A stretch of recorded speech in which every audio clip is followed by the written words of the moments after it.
Jen asked us on Facebook, I'm really confused when Paul says that no one seeks God in Romans 3, because we are the ones who have to have faith and seek God. Isn't seeking God required to be saved? Is it that Paul isn't being literal here?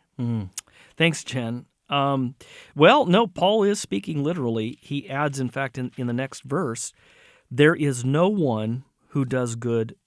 No, not even one. It's funny. It's almost as if you could insert the objection. Yeah. There is no one who does good. And we say, well, no, I know There's gotta plenty be of one. people who, no, not even Yeah. one.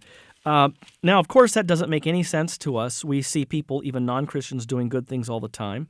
And we know people who are seeking God, but not in the sense that Paul's talking about here. We may seek a God. We may do good things that are good from the perspective of another human being. I can look at something that you do, Jen, and say, wow, that was really good. But what Paul's talking about here is what things are like before God. Before God, no one is righteous. As far as from God's perspective, no one is really seeking him. Might be looking for a God, certainly looking for something to worship. We're by nature worshipers. But that's why there's idolatry. We seek and we worship a God we can manage, a God we can control, a God we like and who's like us. And of course, there are people who do wonderful things that we consider virtuous, but the only works that God considers good are those that are commanded in his law and are motivated by his gospel, that is springing from faith as its root. Whatever is not from faith is sin, Paul says in Romans 14:13. So the only reason anyone seeks God is because God is first seeking him or her. What Paul is saying is by nature, that is, as fallen sinners, apart from the grace of God, no one seeks after God. And I would just turn your attention to another Pauline epistle, Ephesians 2, verses 1 through 7 here, Jen. And you were dead in the trespasses and sins in which you once walked, following the course of this world, following the prince of the power of the air, the spirit that is now work in the sons of disobedience, among whom we all once lived in the passions of our flesh, carrying out the desires of the body and the mind, and were by nature children of wrath like the rest of mankind. So our natural state, we're born into the world dead, spiritually dead, alive to sin, but dead toward God.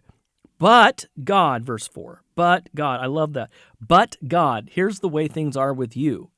But God, being rich in mercy, because me being great in sin, but God being rich in mercy, because of the great love with which he loved us, even when we were dead in our trespasses, made us alive together with Christ.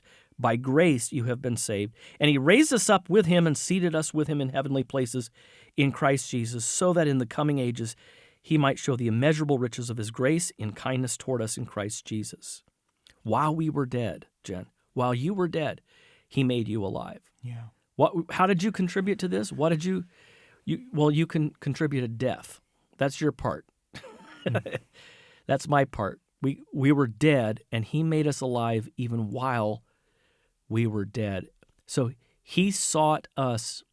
The only reason a person begins even to seek the true God who is there is because God has already sought and found him or her. Yeah. And this may be a new idea for you, and it might even sound appalling. Gosh, we were dead. This just seems like such a low view of people and of humanity. Aren't people naturally good, normally good? I mean, deep down inside, and you hear that over and over again.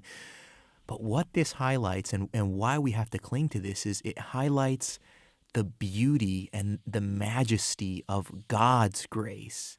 It shows us that there was nothing in us that made God say, oh, you know what? You're pretty good. I think I'm going to show you my favor, my kindness. No, it was the exact opposite. And it just... When we realize this, God gets all the glory. And I think that's part of what the Apostle Paul is trying to do there in Romans 3 is highlight the fact that this is all of grace. And that's what makes the doctrine beautiful and good.